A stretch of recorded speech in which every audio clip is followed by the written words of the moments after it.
महामंडलेश्वर doctor स्वामी परमानंद जी महाराज रोहतक से। राधे राधे महाराज। राधे राधे महाराज जी। महाराज जी, मरने के समय केवल स्थूल देह का नाश होता है, सूक्ष्म व कारण शरीर क्या आत्मा के साथ ही एक शरीर से दूसरे शरीर में जाते हैं?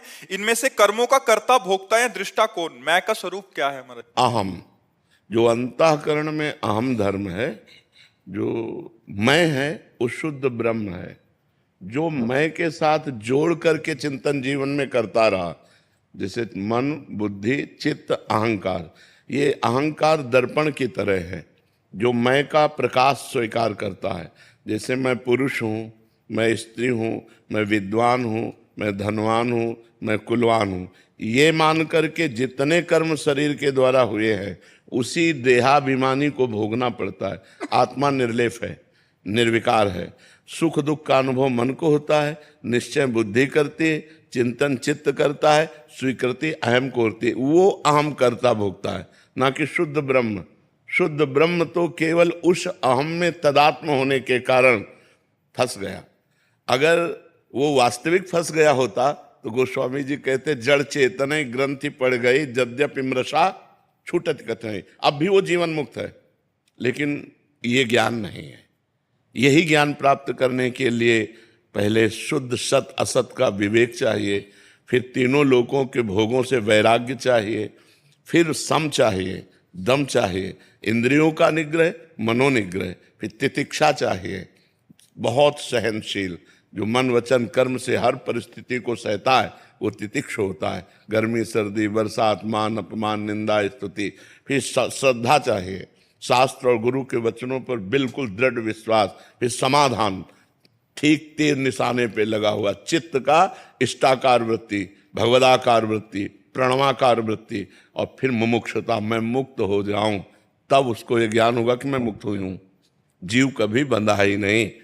जिसे जीव कहा गया वो बंधा ही नहीं, वो जीव कहा ही गया देहाभिमानी के कारण। ये भ्रम था, ये भ्रम था महाराज। ये भ्रम था। जासु कृपा सब भ्रम मिट जाई, गिरजा सोई कृपालु रघुराई।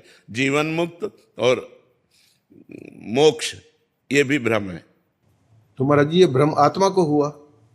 ये भ्रम वैसे आत्मा में कभी भ्रम होता ही नहीं। जी महाराज जी।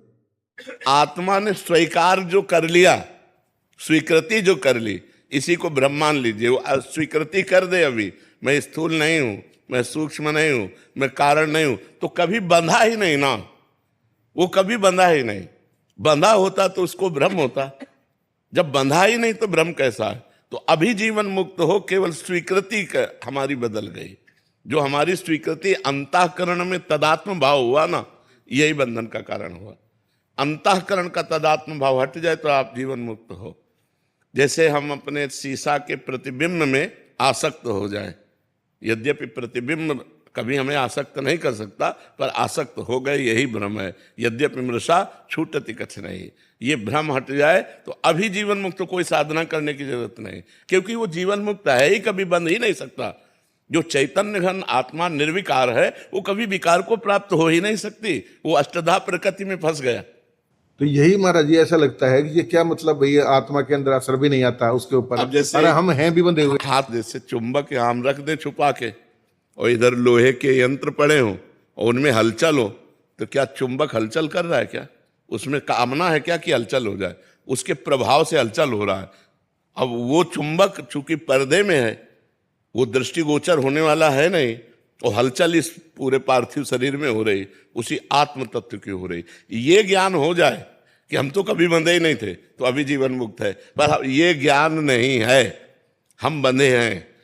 ऐसा महसूस होता मैं पुरुष हूं, ऐसा महसूस होता है मेरा हाथ है, ऐसा महसूस होता है मैं जी रहा हूं, मैं मर रहा हूं। बस यही भ्रम है। तो महाराज जी, भजन के साथ में ये ज्ञान को भी लेना पड़ेगा साथ में? ज्ञान अपने आप उदय हो जाएगा, भजन के साथ ज्ञान लेने की जरूरत नहीं पड़ेगी। आप भजन कीजिए, क्योंकि भजन से संसार का चिंतन छूटता है। जैसे आत्मस्वरूप की स्थिति का तो उदाहरण नहीं दिया जा सकता, क्योंकि वो बहुत तमोगुणी है, लेकिन गाढ़ निद्रा में जैसे सोया हुआ अज्ञानी पुरुष होता है, ऐसे जागृत समाधि में स्थित पुरुष महापुरुष होता है। जागृत अवस्था में उसकी वो स्थिति होती है जो गाढ़ निद्रा में जो होती है, कि कोई संकल्प विकल्प नहीं, कोई स्फुरण नहीं, पर वो तमोगुण से बुद्धि का लीन होना है। और इसमें बुद्धि का ब्रह्म में लीन होना है। ऐसी गाढ़ अवस्था जहां ब्रह्म भूता प्रसन्नात्मा न सोचति न कांक्षति समा सर्वेषु भूतेषु मद भक्तिम लभते पराम। न कोई सोच है न कोई चाह है, अखंड प्रसन्नात्मा हमारा स्वरूप है। ये कब आया हमें लौट? जब हमारा चिंतन लौटा। अभी हमारा चिंतन बिखर गया है। वो चिंतन भजन से लौटेगा। भजन से लौटेगा। जितना आप भजन करते जाएंगे, फिर स्थूल से पहले हमारा राग छूटे तो अंतःकरण से अपने आप राग छूट जाएगा, क्योंकि अंतःकरण मनाखष्टान इंद्रियाण प्रकृति स्थान कर, और जहां अंतःकरण से राग छूटा तो अपना स्वरूप है। लेकिन पुराने संस्कार जो हो वो भी तो प्रभाव डालते। भजन इसीलिए तो कर रहे हैं, वो भस्म करेगा, प्रणव उसको भस्म करेगा। जो प्रणव है, जो हमारा भगवत चिंतन है, वो उसको भस्म करेगा। नहीं, चिंतन की जरूरत क्या है? अचिंत्य स्वरूप आप हो करके चिंतन की जरूरत क्या है? तो इसीलिए कि आपका चिंतन बिगड़ गया, तो चिंतन पहले सत लाओ, असत चिंतन से सत चिंतन लाओ, फिर सत चिंतन का भी त्याग करके स्वरूप में स्थित हो गए। जैसे घड़ी का सेल निकाल दो, दीवाल घड़ी का, तो मिनट की जगह मिनट, और सेकंड की जगह सेकंड, घंटा की जगह घंटा, ऐसे मन बुद्धि चित्त अहंकार ब्रह्म रूप सर्वम खलमिदम ब्रह्म ने नानास्ति किंचन। पहले मिथ्या साबित करके और फिर इन्हीं में ब्रह्म भाव आ जाता है। पहले मिथ्या साबित होता है, ब्रह्म सत्यम जगन मिथ्या, इसके भेद किए गए। तो ये भी जगत ही है, स्थूल से लेकर कारण तक जगत ही है। स्थूल मृत्युलोक, सूक्ष्म स्वर्गलोक, कारण ब्रह्मलोक, स्थूल सूक्ष्म कारण आ ब्रह्म स्तंभ पर्यंतम सर्वम मायामयम जगत। तिनके से लेकर ब्रह्मलोक तक सब मायामय है। ऐसे ही इस शरीर से लेकर के कारण तक सब मायामय है। जब हम मायातीत हैं, ये अनुभव हो गया तो मुक्त था, मुक्त है, मुक्त रहेगा, वो कभी बदल नहीं। दृष्टा कौन होता है महाराज जी? दृष्टा कौन बनेगा? आत्मा। आत्मा सबकी दृष्टा है। जैसे सो गए आप, तो कौन बताया आपको कि आप बहुत बढ़िया सो गए? क्योंकि बुद्धि तो लीन हो गई। वो तीनों अवस्थाओं का जो जागृत है, वही दृष्टा आत्मा है। वही आपको ज्ञान प्रदान करता है। आज भी आपने अच्छा खाया, आपने अच्छा पिया, आपने अच्छा देखा, आपने अच्छा सुना, आपने अच्छा सोया, आप गलत जा रहे हैं, आप सही जा रहे हैं, वो आत्म तत्व से प्रकाश से ज्ञान स्फुरित होता रहता है। पर जीव का बहिर्मुख स्थान होने के कारण वो अंतर्मुख की दशा को देख नहीं पाता। जहां से सबकर परम प्रकाशक जोई, जो सबको परम प्रकाश प्रदान करता है, वो आत्म तत्व होता है। वही आत्म तत्व आप हैं। तत्त्वम अश्य, वही तुम है। समझ पा रहे हैं? मतलब कर्ता भी हम हैं, भोक्ता भी हम नहीं, कर्ता भोक्ता अंतःकरण है, आप दृष्टा है। यही तो फंस गए, यही तो फंस गए। कर्ता भोक्ता अंतःकरण है, आप दृष्टा है। आप दृष्टा न रह के कर्ता भोक्ता बन गए, यही तो दुर्दशा है आपकी। यही दुर्दशा है। जो हमारी आपकी दुर्दशा होती है, वो यही से होती है। कर्ता भोक्ता बन गए। अहंकार विमूढ़ात्मा कर्ता अमित मन्यते, मैं ये करता हूं, मैं ये भोगता हूं, बस यही तो विमूढ़ता है। नहीं तो गुणानुगुण वर्तनते मनुष्या पार्थ सर्वसा। त्रिगुण माया से प्रेरित त्रिगुण माया के यंत्र चल रहे हैं। हम दृष्टा मात्र, साक्षी मात्र। बाद में दृष्टा भी खत्म हो जाएगा जी। जब दृश्य नहीं रह गया तो दृष्टा कहां से रह जाएगा? सर्वम खलविदम ब्रह्म, तो फिर दृष्टा किसका? फिर दृष्टा किसका? दृश्य है, त्रिपुटी का लय हो जाना तो सिद्धावस्था होती है। दृश्य, दृष्टा, दर्शन, त्रिपुटी का लय हो गया तभी वो सिद्ध माना जाता है। तो त्रिपुटी में जो हमारा भेद करके पहले हमारे जो ज्ञान की प्राप्ति के उपाय हैं, उनमें दो पद्धतियां लागू होती है, अन्वय और व्यतिरेक। व्यतिरेक माने नहीं है, अन्वय माने है। और जब है में पहुंच जाते हैं तो सब जगह है, वही है। भ्रम था हमें कि ये नहीं है, वो क्या वही है। जहां हम कहते हैं नहीं है, वहां भी है, नहीं है वहां भी है। और जब है में पहुंच जाते तो नहीं गायब हो जाता, केवल है रह जाता है। केवल है।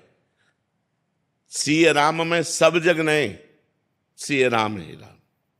सब जग केवल संबोधन है बताने का। सर्वम खलमिदम ब्रह्म, सर्वम नहीं, केवल ब्रह्म, केवल ब्रह्म। सर्वम तो माया में है। तो शिवम क्या है हमारा जी शब्द? शिव हम शब्द जो आया, जैसे हम ज्ञान में 4 वेदों में अहम ब्रह्मास्मि तत्वमसि ऐसे बोलते हैं, ऐसे एक संप्रदाय है जिसमें शिवहम शब्द आत्मस्वरूप के लिए है कि मैं वही शिव हूँ, मैं वही आत्मस्वरूप हूँ। तो वो सिद्ध शब्द है, कोई उसमें बनावटी नहीं है। वहां तक पहुंचना है, हमारा लक्ष्य है शिवम तक पहुंचने का। नहीं, वही है, शिवोहम अहम न देहम अहम न जीवम अहम शिवोहम, मैं शिव हूं। शिव माने कल्याण, मोक्ष स्वरूप, मैं मुक्त हूं, मैं मोक्ष स्वरूप हूं। ये भजन का प्रकरण नहीं है, ये समझने का प्रकरण है। शिवोहम जो कहा जाता है श्वास श्वास पे शिवोहम शिवोहम जपो, ये जप वाला विषय नहीं है, ये चिंतन वाला विषय है।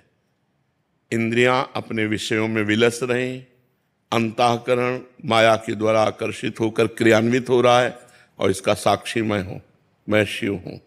मैं न देह हूं, न करता हूं, न भोगता हूं, न मेरा जन्म है, न मेरा मरण है, न मुझे दुख है, न मैं सुख हूं। इससे सबसे सत असत सबसे परे मैं शिव हूं, मोक्ष स्वरूप हूं। शिव माने मोक्ष स्वरूप हूं।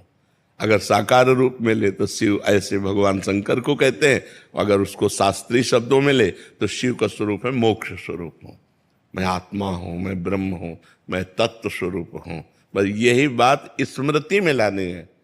कुछ ना करे, इनको स्वीकार ना करे तो मुक्ता भी है, पर इतनी जोर की स्वीकृति बैठ गई है शरीर की। बात करेंगे शिवम की, लेकिन एक तमाकू नहीं छूट सकती, एक बीड़ी नहीं छूट, एक छोटा सा विषय वो अधीन किए हुए है।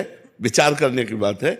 हमको एक छोटा सा निम्न विषय, एक संत थे, उन्होंने नियम लिया था हमारे खप्पर में जो डाल दिया जाएगा वही हम पाए। कूटस्थ महात्मा, उन्होंने उनका नाम ही कूटस्थ महात्मा रख दिया गया था। तो कुछ दुष्टों ने सांप मार करके और खप्पर में डाल दिया रांध करके। तो उन्होंने ऐसे दृष्टि से देखा, मुस्कुराए, ब्रह्मार्पणम ब्रह्मवीर ब्रह्माग्नो ब्रह्मणाहुतम ब्रह्मवितेव गंतव्यम ब्रह्म। इसका प्रारब्ध है। वो ऐसे महापुरुष हिमालय में थे, तो सिंह उनके सामने आया तो ऐसे छड़ी करके खड़े होकर कहा, अगर तेरा आहार ये निश्चित हो चुका है तो खा लीजिए, नहीं तो जा गुर्रा मत। बिल्कुल शरीर से निरपेक्ष। एक व्यसन हम नहीं छोड़ सकते, एक भोग हमें परास्त कर सकता है। हम शिवहम में कहाँ हैं? जप रहे शिवहम, जपने का विषय नहीं, चिंतन का विषय है। मैं शिव हूं, मैं मोक्ष स्वरूप हूं। अब इसका प्रारब्ध आया, अच्छा व्यवहार मिल गया, प्रारब्ध आया, बुरा व्यवहार हो गया, वो शरीर से निरपेक्ष है। अच्छा पदार्थ खाने को मिल गया, कभी महलों में लेटा है, कभी फुटपाथ में लेटा है, कभी कोई माला पहरा रहा है, कभी कोई थप्पड़ मार रहा है, दोनों में सवाल हो। ये है शिवम। ये शिवम है। महाराज जी, क्या राधा रानी जी के साथ माँ का संबंध भी स्थापित किया जा सकता है? वैसे नित्य किशोरी हैं हमारी जो श्री जी हैं, ये नित्य किशोरी हैं। जैसे रुक्मिणी माँ बोल सकते हैं क्योंकि वो माँ हुई हैं, 10 पुत्र हुए रुक्मिणी जी के। सीता माता बोल सकते हैं क्योंकि लवकुश हुए हैं। लेकिन हमारी किशोरी जो नित्य किशोरी है, कहीं किसी शास्त्र में आपने वर्णन नहीं पाया होगा कि किशोरी जी की कोई संतान है। मातृशक्ति तो है ही। अब असल बात क्या है कि लौकिक दृष्टि से और शास्त्रीय दृष्टि से देखोगे तो तुम्हें मात्र शक्ति दिखाई देगी, और शक्ति के अधीन, शक्ति शक्तिमान के अधीन होती है, ये आपको पता है। लेकिन यहाँ जाके अधीन सदाई सांवरो या ब्रज को सिरताज, हमारे माई श्यामा जी को राज, महावर लगाते हैं ठाकुर जी। अब चूंकि अब हमारा विषय है उपासना का, तो इसलिए हम इसे गुप्त रखते हैं। पर जैसे आप छेड़ रहे हो ना, तो लालन तेरे ही अधीन, आज तक कोई ठाकुर जी को अधीन नहीं कर सका, चाहे रुक्मिणी जी हो, चाहे सत्यभामा जी हो, ठाकुर जी। और यहाँ महाराज चापत चरण मोहन लाल, कुंवर राधे पलक पौड़ी। चूंकि ये विषय ऐसा है कि तो अखिल कोटि ब्रह्मांड नायक परात्पर इस भगवान श्री कृष्ण जिनके चरणों में महावर रचते हैं, श्यामाजू के चरणन की बलिहारी, जे है बसत किशोर लाल के प्राणन मध्य सदारी। श्यामाजू के चरणन की बलिहारी, बिहरत कुसुम पराग लगत जब, पीत वसन ले झारत, लुठत मयूर चंद्रिका तिंतर, अद्भुत छवि निहात, जावक चित्र बनाई संवारत, करण सफलतम मानत, हित ध्रुव ते सबहिन ते दुर्लभ, रसिक मरम पे जानत। श्री श्यामाजू के चरणन की बलिहारी। श्यामाजू क्या है ये हम अपने ग्रंथों से बता रहे हैं। सांद्रानंद घन प्रेम मूर्ति किशोरी, लालजू के हृदय का प्रेम जब रूप धारण किया तो राधा नाम हुआ। जो लक्ष्मी जी का अवतार है वो रुक्मिणी जी हैं। शास्त्र में आप पढ़ करके देखो, हमारी जो किशोरी जो है ये आह्लाद अवतार है। लालजू का जो आनंद है, आह्लाद है, प्रेम है, प्रीतिरु मूर्तिमती रस सिंधु सार संपदि विमला वैदग्धि नाम हृदयम काचन वृंदावनाधिकारिणी देत। जहां थोड़ा भी प्रेम आया है किसी भक्त के हृदय में, भगवान वहां दास बने दिखाई दिए। आप विचार करके भक्तों के चरित्रों में देखो कि भगवान कहते मैं हूं भक्तन को दास, भगत मेरे मुकुटमणि, पग चापूं और सेज बिछाऊं, नौकर बनूं हजाम, हाकू बैल बनो गडवारो, बिना रथवा तन खान, यही तो मेरे मन में थणी, भगत मेरे मुकुटमणि। अर्जुन जी की जहाँ जूती है वहाँ वो बैठे हुए हैं। ध्येयम सदा परिभवग्नम अभीष्ट दोहम, तीर्थास्पदम शिव विरंच नुतम शरण्यम, भृत्यार्तिहम प्रणत पाल भवाब्दिपोतम, वंदे महापुरुष ते चरणारविंदम। वो वहाँ बैठे जहाँ अर्जुन की जूती है। किसके अधीन होके? प्रेम। और प्रेम का समुद्र का सार रूप से लाडली जो है, अगर वहां महावर लगा रहे हैं तो कोई आश्चर्य की बात नहीं। तो जैसे कोई राधा माता कहता है तो निषेध नहीं है, क्योंकि जितनी आद्य शक्तियां हैं, जितनी भी आद्य शक्तियां हैं वो सब किशोरी जी के हिस्से अंश से है, महारानी जी के अंश से है। पर महारानी जो प्रेम रूपा है और प्रेम के अधीन ठाकुर जी हैं, इसीलिए जाके अधीन सदाई सांवरो, या ब्रज को सिरताज, हमारे माई श्यामा जी को राज। तो प्रायः जनरल लोग, जैसे यहाँ ठाकुर जी को कभी भगवान नहीं कहा गया ब्रज में, राधा वल्लभ लाल, राधा रमण लाल, बाके बिहारी लाल। अगर कोई आकर बोलता बाके बिहारी भगवान की जय, तो पक्का वो बाहरी ब्रज का नहीं है, वो रस के क्षेत्र में नहीं घुसा, इसीलिए वो नहीं जानता है। यहाँ तो राधा रमण लाल, बाके बिहारी, यहाँ तो लाडली लाल, प्रिया लाल, ऐसे दुलार करके यहाँ का जो नौ किशोर रूप है वो उपासना में अलग है। और जब शास्त्रीय पद्धति से कहेंगे तो वही काली है, वही कृष्ण है, वही शिव है, वही राधा है। एक भी तत्व में अंतर नहीं, तत्व वही है। लेकिन जब प्रेम विलासिता में आ जाते हैं तो फिर अंतर हो जाता है। जैसे तत्व में भ्रम नहीं होगा, प्रेम विलास जब चलेगा तब भ्रम पैदा हो जाएगा। जैसे तत्व ज्ञान में एक ही परब्रह्म परमात्मा है, ये हमारी बुद्धि जब ज्ञानमयी होती तब जान पाती ना। और जिनसे बुद्धि को ज्ञान प्राप्त होता है वो सती मैया है, या देवी सर्वभूतेषु बुद्धि रूपेण संस्थिता। और वो जब भगवान शिव ने राम जी को कहा जय सच्चिदानंद परम धाम आपकी जय हो, और प्रणाम किया, तो उनका सच्चिदानंद कैसे हो सकते हैं? जो सच्चिदानंद है वो सर्वज्ञ होता है, वो त्रिकालज्ञ होता है। और ये खोज रहे हे खग हे मृग हे मधुकर श्रेणी, तुम देखी सीता मृग, सती जी को भ्रम हो गया। तत्व ज्ञान में नहीं भ्रम होगा, लीला चरित्र में भ्रम हो गया। अब तत्व में जैसे हमसे कोई पूछे कि राधा और दुर्गा में कितना अंतर है, एक पाई भर अंतर नहीं। अब प्रेम में पूछे तो बहुत अंतर है। वो आद्या शक्ति रुद्र रूपिणी वीर, और यहां महाप्रेम, यहां केवल प्रेम। श्री जी कोई अस्त्र धारण किए हमारी राधा रानी, नील कमल के सिया। और दुर्गा जी अष्टभुजा, 16 भुजा, 32 भुजा, महाशक्ति, रौंद के फेंक दिया महिषासुर को। समझ रहे ला, शक्ति वही है, तत्व में अंतर नहीं है। लेकिन जब प्रेम भाव में आते हैं तो जहां फूल बिछाए जाते हैं तो लालजू को और सहचरियों को भय होता है कि प्यारी जू के चरणों में कहीं पराग चुभ न जाए। आप विचार करो। और जहां वो गले पे लात रख करके, मार खड्ग के, लंबी जीप करके, अब कैसे मिला लो जहां कुसुम का पराग भी चुभ न जाए ये डर है, वो तो कैसे आप मिला है। तो ये हमारी पर्सनल हृदय की बात है कि हमारी श्री जी जो है वो 9 किशोरी है। पर अगर कोई माता कहता है तो निषेध नहीं है, निषेध नहीं है, क्योंकि सब मात्र शक्तियां उन्हीं से प्रकट हुई हैं, दैवी शक्तियां। तो है श्री जी प्रेम स्वरूपा, जिनके लालजू चरण चापते हैं, जिनके लालजू आगे हाथ जोड़कर खड़े होते हैं, प्रेम। अच्छा, अब आप कह दो कि ये तो बहुत बड़ी बात हो गई, लालजू तो युधिष्ठिर के चरण छूते हैं, हाथ जोड़े खड़े, और उनके संधिदूत बन के जाते हैं। प्रेमाधीन भगवान है ना, मूर्तिमान प्रेम श्री लाडली जी है। देखो महाराज जी ने जो पहला प्रश्न किया है ये मोक्ष पदवी का शुद्ध ज्ञान का प्रश्न है। अगर जो अधिकारी ज्ञान मार्ग के हैं उनके लिए बहुत बड़ी सामग्री खुलवा दी। संतों का काम इनको जानना थोड़ी है, बाबा जी बने पूरा जीवन भगवान में अर्पित किए, इनको जानना थोड़ी है। ये तो वो चर्चा करते हैं जिससे समाज जाने कि ब्रह्म क्या है, मोक्ष क्या है, कल्याण किसका होता है, बंधन किसका होता है। तो ये कोई ना सोचे कि मेरा प्रश्न नहीं हुआ, संतों के प्रश्न में सबका प्रश्न समा जाता है जी।